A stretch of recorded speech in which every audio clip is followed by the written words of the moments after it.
যেসব ব্যক্তি পা বা হাতের আঙ্গুলের ফাঁকে ঘায়ের মতো হয়ে যায় অথবা অ্যান্টিফাঙ্গাল জনিত সমস্যা আছে এবং অ্যালার্জি জনিত সমস্যা আছে, তাদের জন্য আজকের ভিডিওটি গুরুত্বপূর্ণ হতে চলেছে।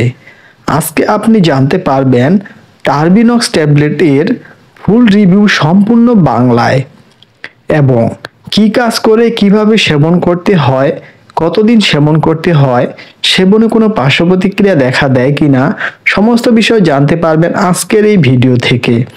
অতএব এরকম ওষুধ বিষয়ক পরামর্শ পেতে চ্যানেলটি সাবস্ক্রাইব করে পাশে থাকা বেল বাটনটি অল করে দিন, যাতে করে আমাদের সকল ভিডিও আপনার কাছে সহজে সবার আগে পৌঁছে যায়। চলুন তাহলে শুরু করা যাক। টার্বিনক্স ট্যাবলেট হলো টার্বিনাফিন হাইড্রোক্লোরাইড গ্রুপের ওষুধ। টার্বিনাফিন হলো ওষুধটির জেনেরিক নাম। এই নামে বিশ্বের যে কোনো দেশে ওষুধ পেয়ে যাবেন। টার্বিনক্স প্রতি পিস ট্যাবলেটের দাম 30 টাকা করে। টার্বিনক্স ট্যাবলেট এর প্রস্তুতকারক কোম্পানি হলো ইবনে সিনা ফার্মাসিউটিক্যালস লিমিটেড। এখন জেনে নিন ট্যাবলেটটির সঠিক কার্যকারিতা কি। টার্বিনক্স ট্যাবলেটটি মূলত অ্যান্টিফাঙ্গাল ও অ্যালার্জি জনিত সমস্যা রোধে খুবই কার্যকরী। যাদের পা অথবা হাতের আঙ্গুলের ফাঁকে ঘায়ের মতো হয়ে গেছে, তাদের জন্য খুবই কার্যকরী এবং খুবই সমাধানযোগ্য একটি ওষুধ। এবং এই টার্বিনক্স ট্যাবলেটটি আরও অ্যালার্জি জনিত বহুদিনের চুলকানির ক্ষেত্রে খুবই ভালো কাজ করে এই টার্বিনক্স ট্যাবলেটটি।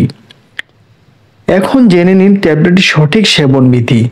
যে কোনো ওষুধের ডোজ একজন চিকিৎসক রোগীর অবস্থা ও ইতিহাস বিবেচনা করে ডোজ ও সেবনকাল নির্ধারণ করে থাকে। তবে ট্যাবলেটটির প্রাথমিক ডোজ হলো দৈনিক একবার সেবন করতে হয়। এই হলো ট্যাবলেটটির কার্যকারিতা ও সেবন বিধি। ওষুধ মানে উপকার বা প্রতিষেধক, তেমনি কিছু না কিছু পার্শ্ব প্রতিক্রিয়া থাকে। এখন জানুন ট্যাবলেটটি সেবনে কি কি পার্শ্ব প্রতিক্রিয়া দেখা দেয়। সাধারণত যেসব পার্শ্ব প্রতিক্রিয়া দেখা দেয় তা হলো ডায়রিয়া, বদহজম, পেটে ব্যথা, র্যাশ ইত্যাদি হতে পারে। তবে সবার ক্ষেত্রে নয়, ব্যক্তি বিশেষে পার্শ্ব প্রতিক্রিয়া দেখা দেয়। অতএব আজকের ভিডিওটি এই পর্যন্ত। আর চ্যানেলে নতুন দর্শক হয়ে থাকলে চ্যানেলটি সাবস্ক্রাইব করে পাশে থাকুন ও ভিডিওটি ভালো লেগে থাকলে আপনার বন্ধুর কাছে শেয়ার করে দিন, যাতে করে সে ভিডিওটি দেখে উপকৃত হতে পারে। ধন্যবাদ।